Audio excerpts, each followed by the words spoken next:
Nagkukunwaring patay ang sundalong ito. Ngunit nang dumaan ang mga sundalo sa kanilang mga tangke, nagpaputok sila sa larangan ng digmaan upang matiyak na walang nakaligtas. Buti na lang at walang tama ng bala sa kanya. Pagkatapos ay tahimik niyang kinuha ang isang rifle at itinutok ito sa isang kalapit na opisyal ng Aleman, ngunit nang sinubukan niyang barilin, wala nang natira sa mga bala.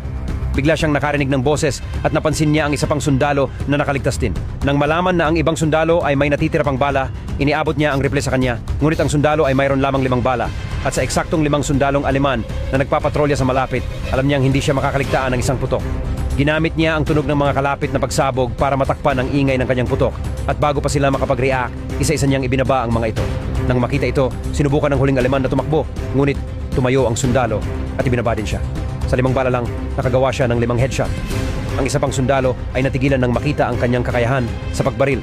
At hindi nagtagal ay nailathala ang kanyang kwento sa isang pahayagan na naging sanhi ng kanyang mukha ng pagtutol laban sa mga Aleman.